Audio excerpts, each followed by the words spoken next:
desert in the great American Southwest.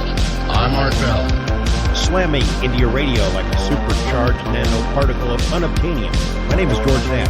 I'm Richard Serrett. This is Connie Willis. I'm George Norrie. Welcome to Coast AM. It's great to be here. Welcome to Coast PM, the number one unofficial Coast AM podcast. We are two brothers who analyze the world's largest overnight paranormal radio show known as Coast AM. My name is Paul, and I'm the guy that listens to this inexplicable radio show here with my brother.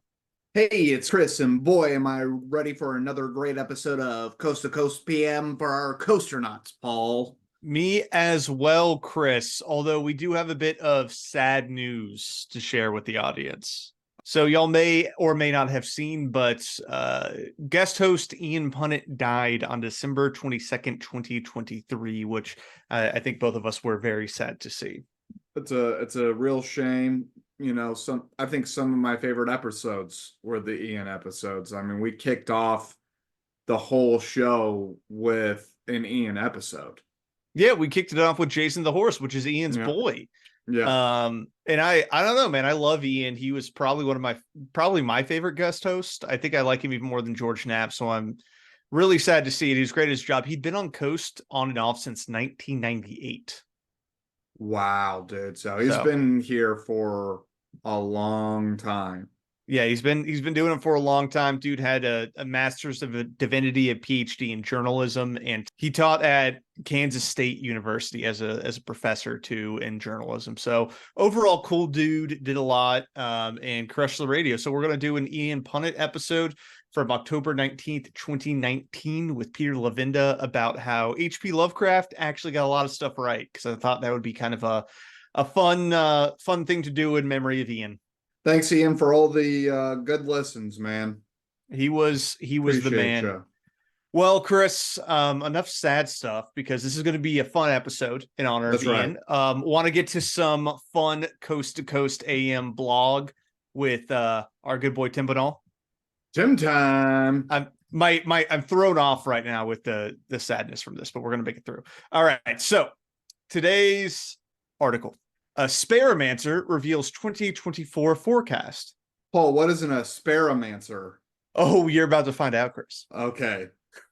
From the article, a popular British psychic medium who uses asparagus to forecast the future has revealed her predictions for 2024.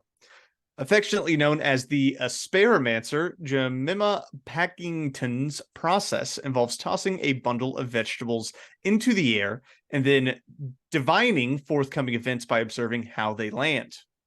I was really hoping that we were going to see some kind of new take on being a necromancer or a seer into the future, but it really just seems as if she's taken reading bones and it's just like, well, I can just do it with any kind of vegetable.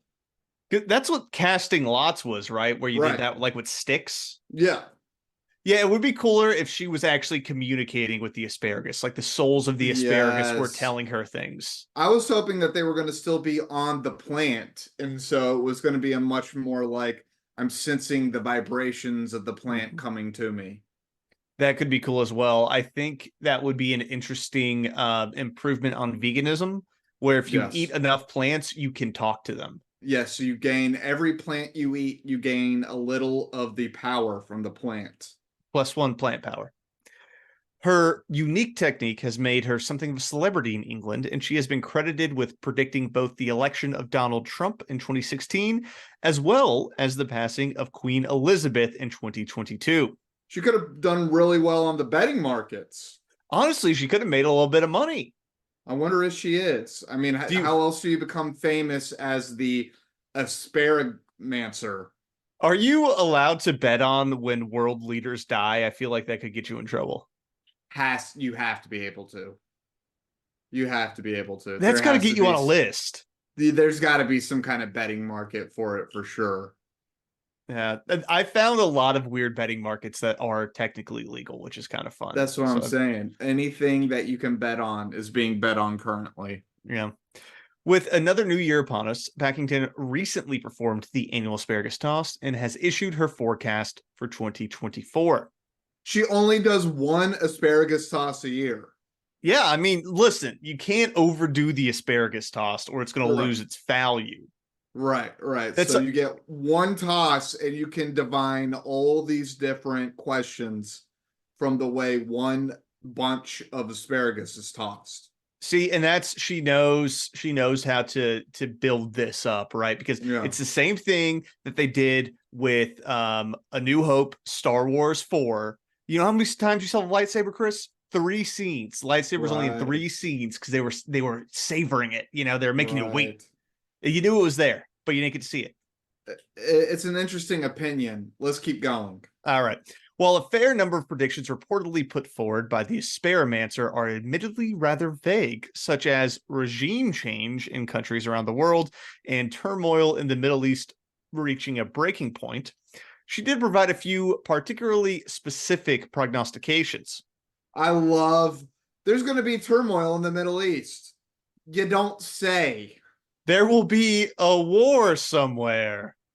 Oh, yay. Good. People in places will hate each other for bad reasons. There'll be a mass shooting in the United States. Oh, God. Wow. Undoubtedly, her most eyebrow-raising forecast for 2024 is that the United States will have its first female president. Oh, God. And it won't be Kamala Harris. I'm sorry, I read ahead. Chris, don't read ahead. Sorry, intriguingly, she later revealed to British news outlet that it won't be Kamala Harris, which would seem to portend an election victory for GOP candidate Nikki Haley. Maybe it's some magic woman that hasn't been foretold to us yet. Well, yeah, that's a possibility, but I don't know. The Republican primary is already kicked off, and the only woman there is Nikki Haley, right? That's right. So we don't really have any other options besides Kamala. Yeah. I'm thinking maybe an Ishtar comes down and rules a new Babylon. That would be cool. Or like a former Atlantean queen rises from the sea and takes over. I'm down for that. All good predictions. Yeah, these are all great. Packington also hinted that Prince Harry and Meghan Markle will wind up separating in 2024. Thank God. I love that Harry and Markle ended up in her predictions. So that's just such a thing. And that the British hate Meghan Markle so much that's just a crowd pleaser. Yeah. That's all it is. They all want their Harry back. And it's like, give it to them. Give him Harry back, dude. We don't want him. Like, I want some ginger Brit running around America, dude. Are you kidding me? I don't want any Brits in America, really. Get out, dude. We independenced from y'all. Get out. I don't even want to think about royalty. Other predictions offered by the Asparamancer for the new year included a downturn in the popularity of celebrities and influencers, a lessening of the stigma surrounding mental health, and hard times for public figures exposed as criminals, as well as very well-paid TV personalities who will find themselves being fired. That just feels like a normal week. Yeah, that's currently happening now. All she's doing is like seeing trends. Yeah, someone rich did something bad, and someone's going to get fired. Like, yeah, okay. But you know, she's like trying to go off the vibe though, because it's like, well, Hollywood isn't going to have as much influence as it's had. And it's like, yeah, Hollywood's influence has been waiting for the last 5-10 years. Mm-hmm. Yeah. As for how Packington's forecast for 2023 ultimately fared, one British media outlet combed over the UK-centric list and found that 11.5 of her 20 predictions wound up being largely accurate. We have to go to this list. Let's find the list, Chris. Because I'm also curious what largely accurate means. Because that sounds like it wasn't right. That's what I'm saying. That sort of got half. Yeah, that was strange how they put that. Let's see. All right. The Lioness will bring the Women's World Cup home, and Serena Wegman will be awarded an honorary damehood. Didn't happen. This did not happen. Did What not else do we got? happen. Gareth Southgate will receive an award in His Majesty's New Year's honors. Also did not happen. Did not happen. Okay, these are boring. What else we got? The government will hang on, but will be ever under increasing pressure to cripple the economy. Further devaluation of the pound will not be acceptable. Tougher one, it seems. Yeah, Somewhat, I mean, so that's a somewhat right. I guess, because I mean, inflation halved this year for the UK, but like they marked it as correct, but that's kind of a tough one. Yeah. It's people will become savvier with food shortages on the horizon. Rationing may be considered. They gave this a half correct. There was no food rationing, but people did get a bit smarter about buying stuff. These kind of suck. These are terrible. First of all, awful predictions. Yeah. Like, is this what the British are talking about? No wonder their empires crumbled. Yeah, well, I mean, my baked beans in the morning, I've had to become a little bit more intelligent with those. And the white toast is different.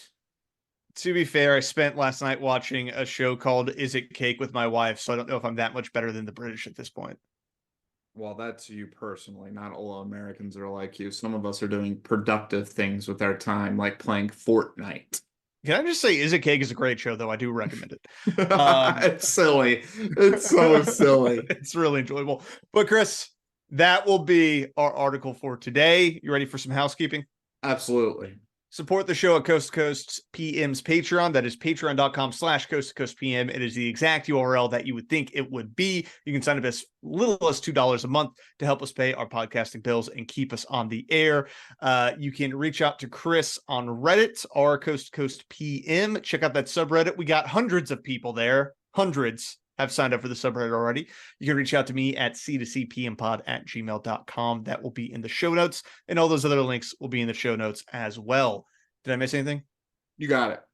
I love it. Let's get to the show, Chris. Ian Punnett's interview with Peter Levenda from October 19th, 2019. I dug back a little bit because I wanted to get like a fun one that I knew that we would both be into, and Lovecraft is definitely up our alley. Yeah, dude. Big Lovecraft fan. All of the old Coasternauts will know that for every October, I do Spooktober, in which I've been reading a compilation of both Edgar Allan Poe and HP Lovecraft. So very excited to hear this guy who you've led me to believe actually thinks HP Lovecraft was telling the truth. He thinks HP Lovecraft is directionally accurate. Directionally, oh, that's my favorite phrase. I figured that you would like that because he's not necessarily saying that there is a Cthulhu out there. Right. But there are Cthulhu-like things out there. Yes. All right. So let's get into it. I do want to start off, though, because this guy's written a lot of books, and it's one of my favorite things about Coast guests is that they all write an enormous number of books. Peter Levenda, I know I asked you this question the last time you were on, but I think that was 3 books ago. So exactly how many books have you either authored or co-authored? Wow. I think it's about 20 by now. Oh, gosh, I'm surprised it's not higher. Because I was going through your Amazon page, and I was like, oh, didn't know about that one. Oh.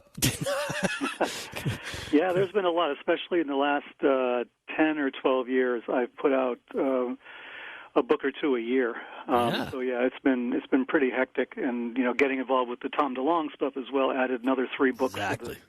Prolific writer, and he name dropped Tom DeLonge in that clip, Paul. That's too much stuff in one clip. He wrote a trilogy with Tom DeLonge. About what? Aliens, I guess. If I had to take one guess, aliens and how the government's covering it up. Yeah, no, it's a baking book, actually. It's all about breads, Chris. Yeah, the first one's baking, the second one's gardening for your baking.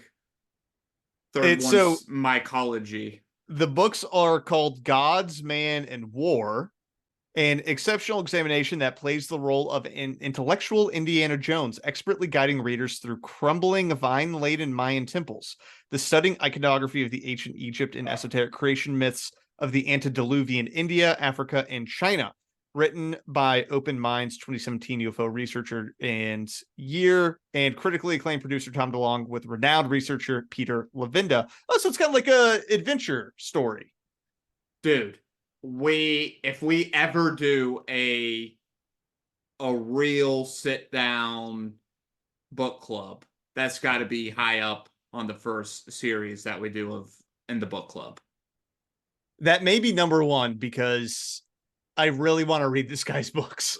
Yeah, this sounds incredible. They sound really fun. That sounds crazy and would be totally up my alley. Yeah, so we'll check it out, but let's get into some of his ideas, Chris, because what a lot of this hangs on is the idea that there are sinister forces out there. So he talks a little bit about that and what it means. You maintain that sinister forces are real. Define sinister forces. Yeah, that's actually not easy to do.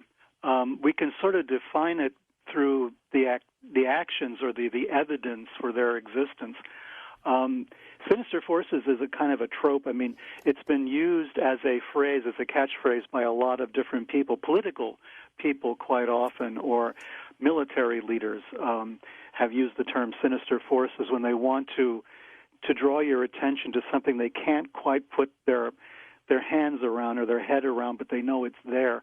I think it was one of our generals, it was MacArthur, wasn't it, or who talked about the sinister forces of some other planetary galaxy coming, that we have to defend ourselves against that in the future.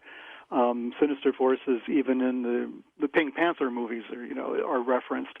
There's this sort of idea that there's something dark and mysterious, but behind, just sort of right out of sight, sort of just off stage, not quite visible, but there. And we can understand what they are through their activity in our world. Weird coincidences of things that shouldn't really take place, things that don't make any sense if we look at science and if we look at time. All right, so he's just building. There's a paranormal element here that we can't understand, some unknown force, and there are evil aspects to this force. Yeah, that there's this esoteric thing that we can sort of tap into and see the effects of, right, but we can't understand it, which is a lot of what HP Lovecraft wrote about with the Elder Gods. Yes. So would you like an example, Chris? And I think you're going to like this example. The JFK assassination. Perfect example of a sinister force. Rudimentary ways. If you think of time as being purely linear, none of the stuff that happens makes sense, because there seems to be the actions of these sinister forces can be traced, but you go crazy trying to draw connections. As an example, the Kennedy assassination is one of the seminal events of my lifetime. Sure. So that happened in 1963. And yet there was a Belgian mystic who won the Nobel Prize for Literature, a guy called Maurice Maeterlinck, who wrote a play called The Cloud That Lifted. And it's been very rarely performed, but I read it. I read the play. It had been published. And in this play, Maeterlinck has a king being assassinated by shots that are fired from a grassy knoll by a guy called Alec, who fires maybe 3 shots, maybe more. And the rumor was that he was working for Mother Russia, right? The whole assassination idea, even including Alec, because Alec was Lee Harvey Oswald's pseudonym, Alec Hidell, when he bought his rifles, through his Mannlicher Carcano through the mail. All of that sort of came together in this play that was published before Kennedy was even born. Yeah, but Lee Harvey Oswald was a patsy. Well, Chris, not according to this, because it's the awful example, terrible example. It doesn't even line up to what happened to Kennedy. So, what do you think happened to Kennedy? Well, it was a combination of the CIA, Bush, the Bush family, crime syndicate, and the mob working together to assassinate him. But do you think Lee Harvey Oswald shot him, or do you think that it was someone else? It was spooks. It's possible. It's possible that he also took a shot. That is a good point, though, because it doesn't line up with what happened, because Lee Harvey Oswald wasn't in the grassy knoll.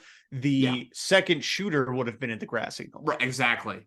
But what I do like about that is the idea that these sinister forces transverse like space and time. Of course. That is cool.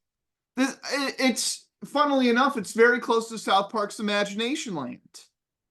Like anything that I create and I write down and share with other people, and it goes into your imagination, it's now in the collective mimetic sphere. Like that ability can now pass. Once it is passed from one human to another, it can go viral. The idea can go But the viral. idea is this goes viral back in time. Right, and exactly, because it's always there.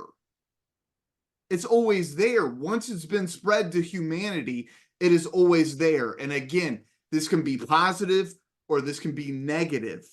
And those negative prehistoric, like pre-Earth even forces are there. And I think humans can penetrate it sometimes. We may do it accidentally. We may do it on purpose. But those ideas, these memes can be penetrated. And again, it becomes, when you stare into the abyss, what stares back at you? So what you're saying is our thoughts are, in a way, fifth dimensional. 100%. I think that's the first time that we've referenced Imagination Land on this podcast. I'm kind of shocked by that. Right. But it is kind of an imagination land. And there is probably kind of there's a dark imagination land, and there's beautiful imagination land, and there's, sexy and horny, and there's, hungry, all the things, different types of imagination lands. Well, Chris, what he wants to draw a distinction to as well, which I think you've already kind of cleared up pretty well, but he wants to talk about how sinister forces are different from like secret societies or the Illuminati and stuff like that. And that's why I've had a lot of problems with people who, make all of these characterizations of secret societies and vast conspiracies, of international cabals doing all this stuff, because that's not really the way it works. And I've been around people like that and groups of that nature, secret societies, occult orders and stuff, since I was in my teens. I just came across some correspondence that I had in 1965 when I was 15. So from that time on, I've been actively, reading and searching and talking to people and talking to groups and doing all of that. And that's just not the way it works. And it works a little differently. It's not this international cabal. I mean, secret societies fight with each other more than anything else. There's really no great organization among them. There's no vast conspiracy. It's a bunch of little groups that fight with each other and claim all sorts of things that they don't have, or wisdom they don't have, or degrees they don't have, to make themselves look bigger than they really are. Exactly. So it's more like, if you go back to Lovecraft again, Lovecraft talks about these little individual groups all over the world. For instance, in the Call of Cthulhu, he talks about groups, he calls them theosophists in one case, which I'm sure the Theosophical Society didn't appreciate. Yeah, but you've got that. You've got other little groups here and there, and sometimes individuals, like the artist in the Call of Cthulhu, who starts, sculpting or painting, drawing images of Cthulhu. So I'm right in line with Peter with what we're talking about. You're on it? I'm on it. Yeah. See, this is the problem with the Ian Punnett interviews sometimes, is that you're just like, yeah, I agree. That's it. Okay.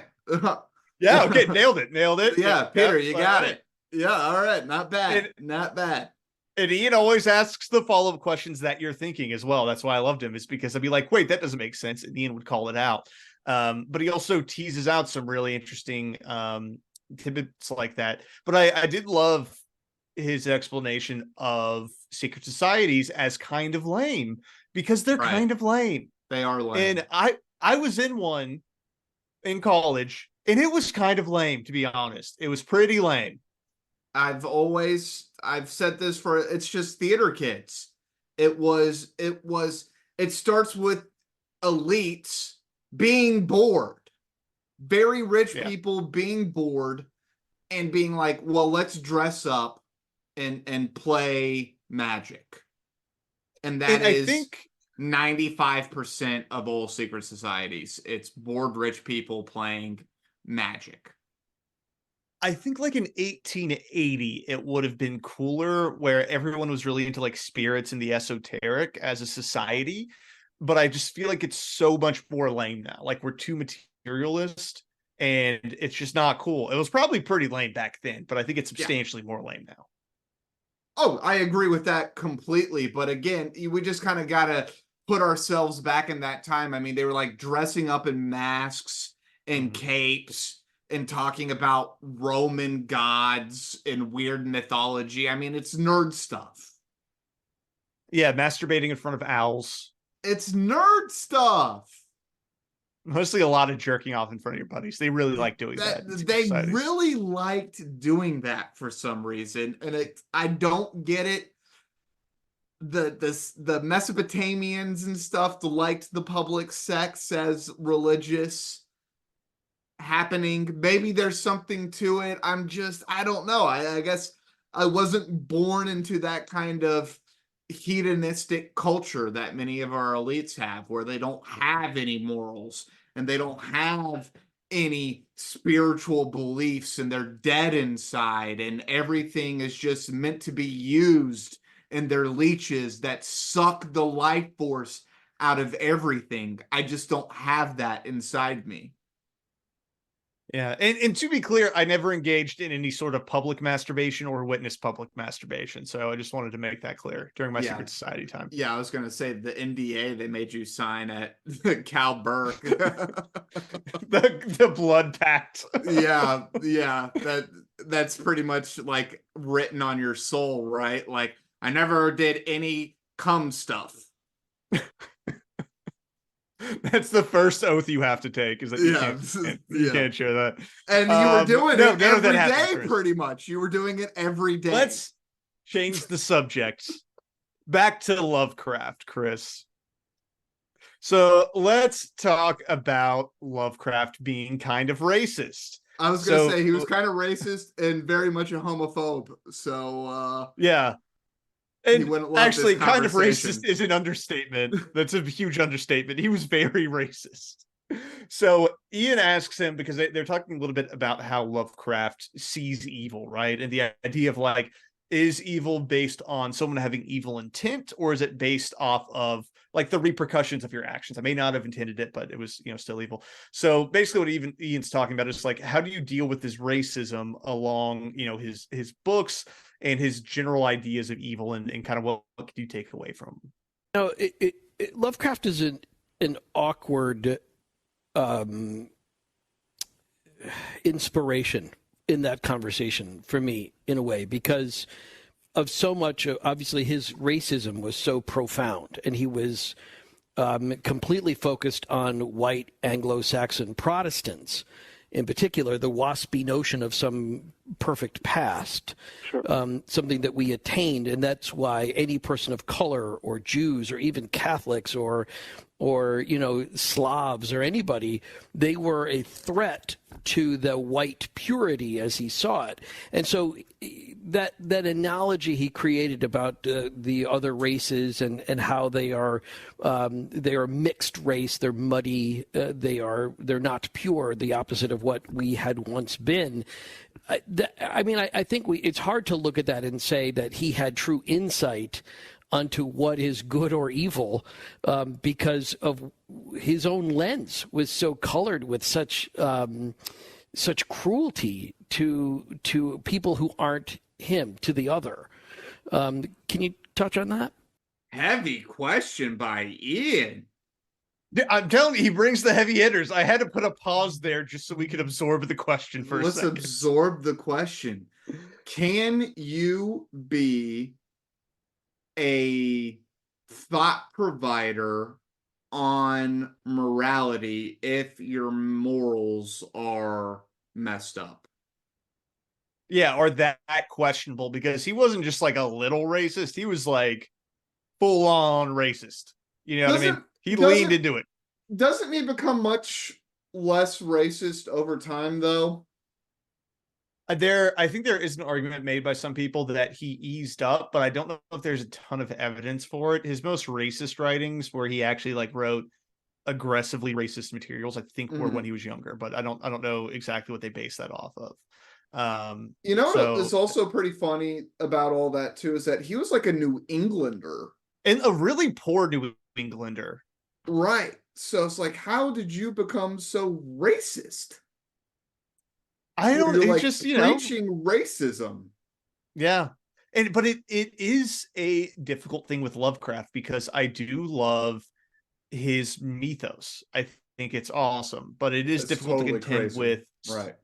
some of the stuff that he has written, because it's awful. But the world that he crafted of these like elder gods who we can't even fathom or comprehend, who could literally just squash our planet if they wanted to, is a really terrifying concept that has inspired a lot of horror work.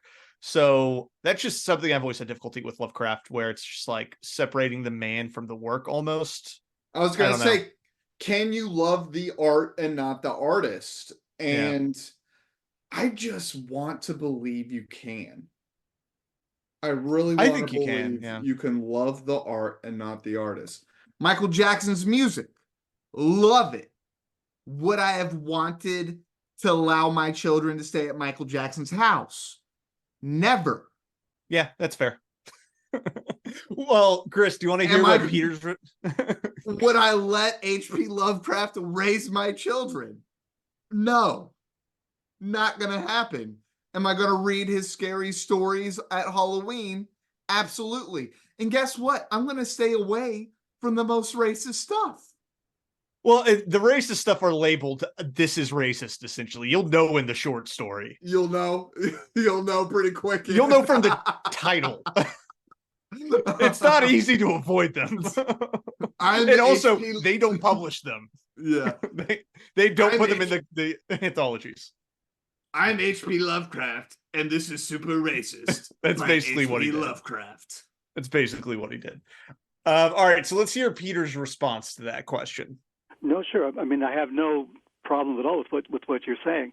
He was definitely a racist. There was no way out of it.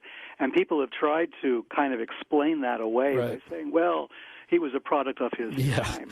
I know. But I have a real problem with that. Yeah, that doesn't fly. Because that's just not true. There were a lot of people at that time who were fighting against racism, who were fighting against discrimination of any kind. It wasn't like this was a brand new concept, in 1927 or whenever, he was flourishing as a writer.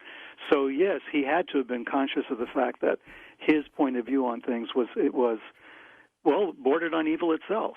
Right. So, so your point that he's not a good person to go to for a moral argument, I agree 100%.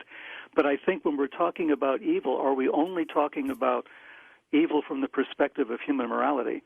Or are we talking about evil, for instance, again, is intention that crucial to our definition of evil? As I say, a child born with a terminal illness. Right. There's no intention there that we can see. There's, as it says in the Bible, what sin did this man commit, or his parents, that he should be born blind?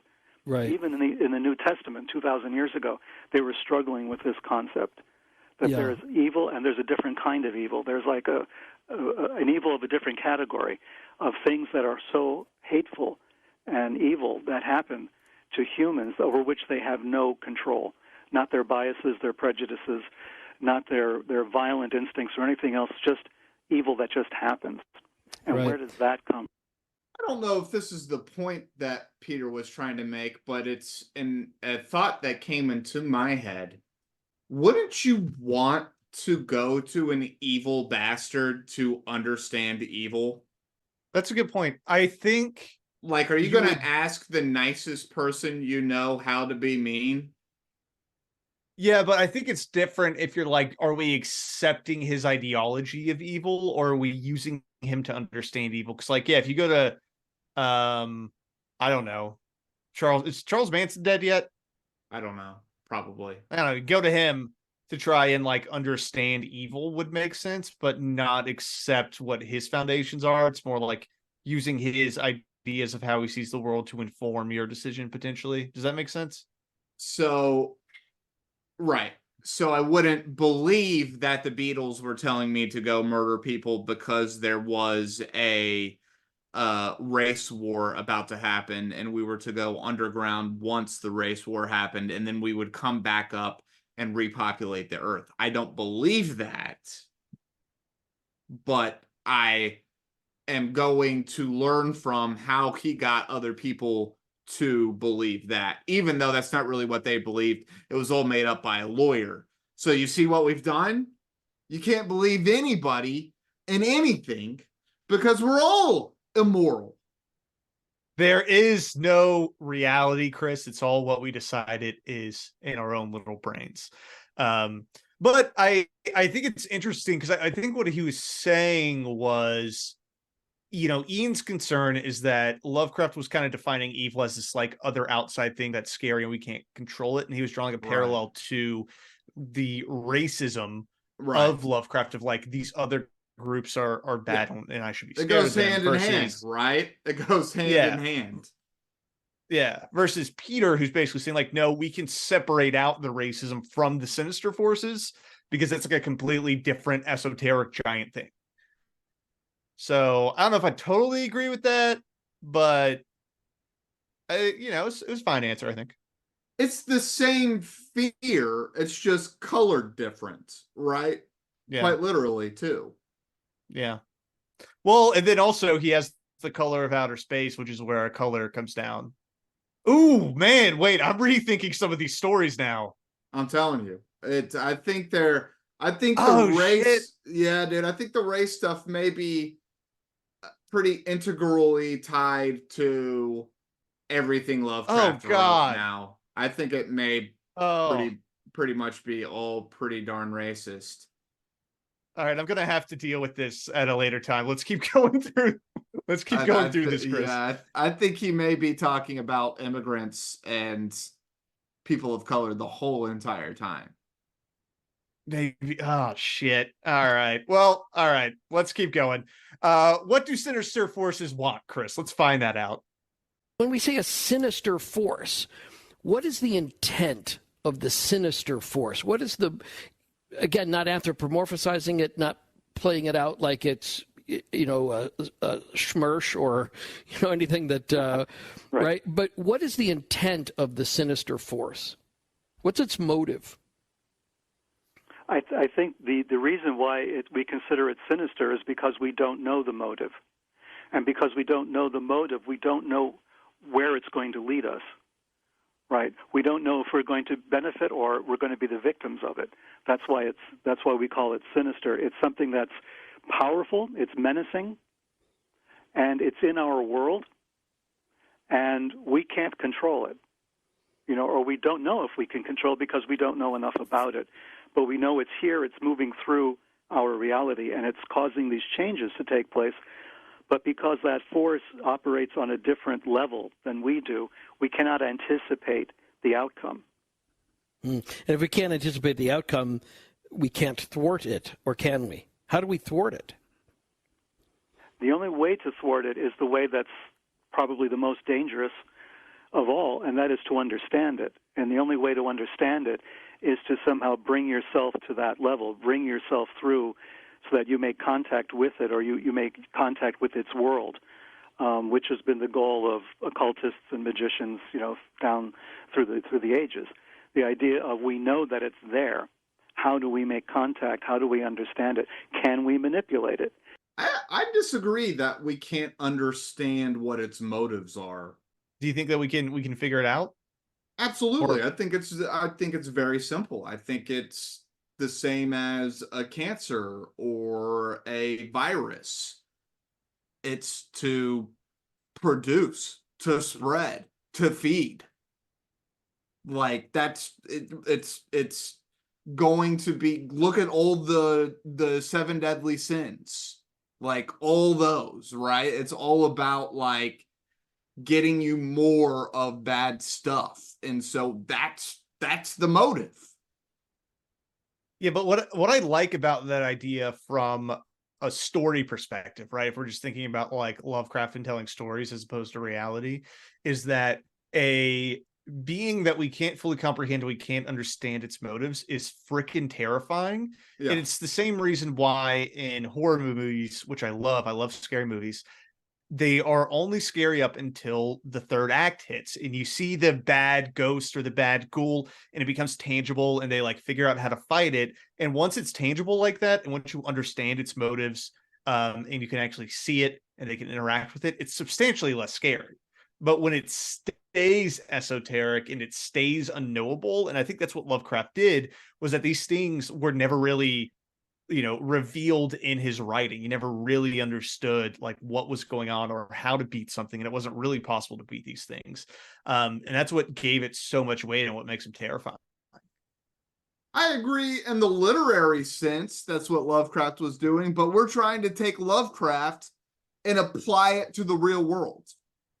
Then in the real world, yes, I would say if there's a sinister force out there, which I don't necessarily believe there is, Chris, but if there were to be one, probably we could figure out, especially if we could tap into it like he's saying. What's dark energy, dude? What's dark matter? Cthulhu spreading the universe out so we go dark. Thank you. He wants Earth to go dark one day, which it will. We will no longer be able to see the stars one day. He wants the whole universe to go dark. Yep, exactly. So that's what that is. But he talks a little bit about occultists he interviewed, Chris, and this is where he gets a lot of these ideas about the fact that sinister forces actually exist. What you came away with was the experience of the other was not that different from group to group. Their rituals were different, their theologies were different, their ideologies were different.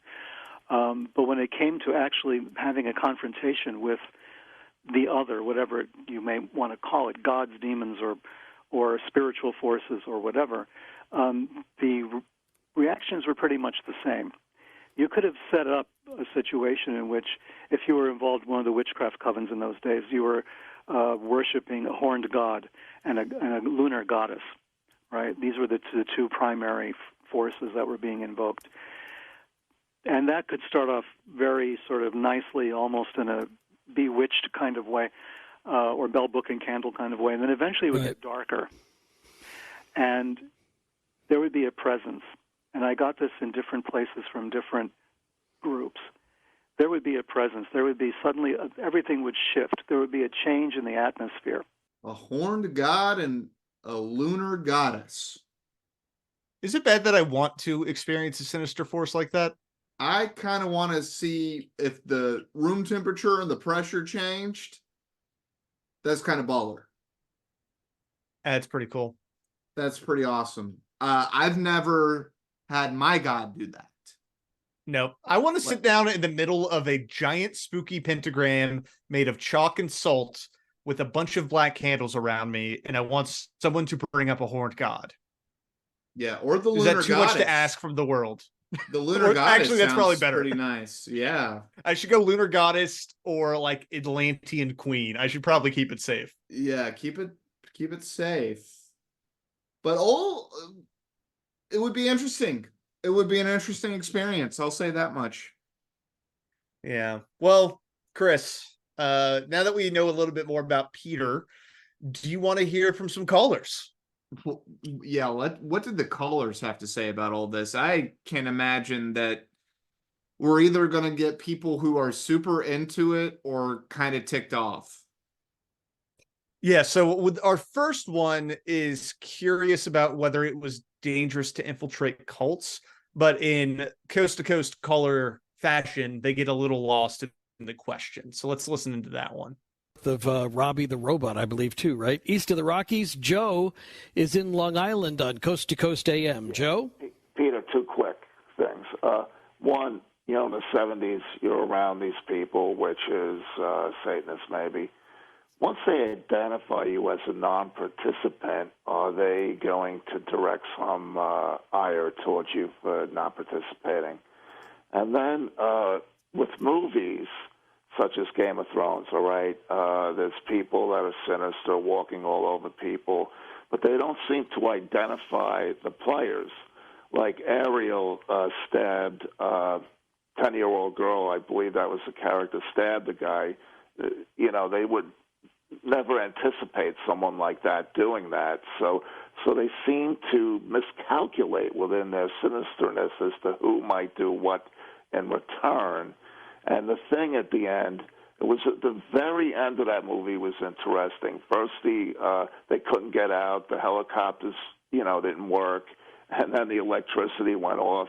And now the weather, it's going 200 below, and they just, have that face-off, and they're just looking at each other. And the ending is not going to be that either one of them makes it. Okay. Peter? Yeah, I guess I'm trying to figure out what I should respond to in that. It's okay. We've got some other people who are hanging on. Being around. But one thing I can respond to is being around those people and not joining any of these groups or these organizations. They knew from the get-go that I wasn't going to, right? But I was around constantly, so they just got used to me. And we had very good, intelligent conversations and all of that. So it was not a question of, them holding themselves aloof from me or me holding myself aloof from them. I hung out with all of these people. I just simply didn't join their organizations, and they didn't seem to hold that against me. Chris, are you okay? Chris is having a laughing fit. Oh my God. Chris had to mute himself. Peter. I can't even do it, dude. I can't even do it. Have you seen the new Willy Wonka? It's a little kid. He doesn't look anything like Gene Wilder. How sinister is this? Hugh Grant is the Oompa Loompa? Peter. What I love. Is this sinister? He's talking about Game of Thrones and Arya and getting all the names wrong, and then starts talking about helicopters, and I'm like, what's going on? Where the At the end of that movie came from? At the end of the movie, the helicopters weren't working, I'm telling you. Peter, listen here. I was watching television the other day. God bless Peter, though, dude. The guy actually is sort of a pro, because he was like, I don't really know what I'm supposed to respond to. And he's like, wait, there was actually a question in there at some point. At the beginning. Brought it back. And then he was just like, that's okay. We'll move on. I am still confused on what the second question was. He didn't get there. I think he got cut off by Ian, because Ian was like, this guy's making no sense. I was watching the television show Entourage, and it's about these 4 young guys. Peter, have you seen this? They're sinister. So that was our first caller. We got another caller, though, that said that they witnessed the evil entity, Chris. Ooh. So let's find out how that went. Ghost AM. Joe? Okay, thank you, Ian. Peter, great work. I would like to, I've had encounters, too many to enumerate. And I ran into that sinister force, that evil presence. It's a dark power, and it is evil. It is definitely evil. And this is what they call the crossroads in music. When you go down to the crossroads, you meet with this power. It is evil, and you make a choice in your life, one way or the other. Okay, I am in the light. I am not of evil. Now, as far as ET or aliens from another planet, yes, myself and 2 other people, we are healers. We are in a battle against this evil. And they say, and my guide verifies this, that there is a sinister force, an evil force that is in control of this planet. You are right when you say, yeah, it's everywhere. It is true. And as far as AI, okay, it's a machine. And a bigger machine will take over the little machine. And the big machine is alien. I mean, we're talking negative alien. These are criminals. And as one ET, as one alien explained to me, why do you separate this group and that group? We consider them all demonic. Demonic meaning criminal. They are criminals, and when a criminal does something, they harm another individual.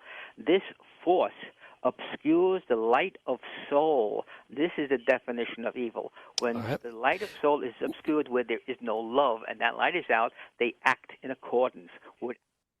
And then at that point, he just cuts him off and then turns it off to someone else. Right? Yep, we got it. I thought that guy was awesome. I thought that guy. What I love though, he's supposed to be calling in to ask Peter a question, and he starts talking about how he's an alien healer who interacts with demonic aliens. Peter, let me ask you a question now. I'm a spiritual healer that is fighting a war against evil, Peter. Do you understand this? This is incredible. This is so incredible, Peter. Let me tell you all the incredible things I've done. Well, Chris, that will be our episode with Ian Punnett and Peter Levenda. On a scale of 1 to 5 Cthulhu's, what do you give our boy Peter? I had a lot of fun. I laughed so hard. But probably 2.5 Cthulhu's. I thought I was going to enjoy this way more than I did. He just didn't really have the juice for me. Yeah, I'm going to give it 2 Cthulhu's as well. I really like the guy. I want to read his books, but I wanted more Cthulhu in the interview. I wanted more Lovecraft. It was more, Lovecraft started as like a jumping off point, but we just never really got to much Lovecraft. And that's why I was here. When Lovecraft's in the title, I want to hear some Lovecraft. Lovecraft's a tough cookie to crack. I mean, if you aren't well versed in Lovecraft, it's easy to go to he's like super racist, right? And then it's like, he's pretty racist. And then it's that's the the conversation. Then you're done. Well, it was like, Hitler, he did a lot of bad stuff, didn't he? Yeah, he did do a lot of bad stuff. What kind of analogy is that? That Jefferson Davis believed some wild stuff. Are you? This is all right.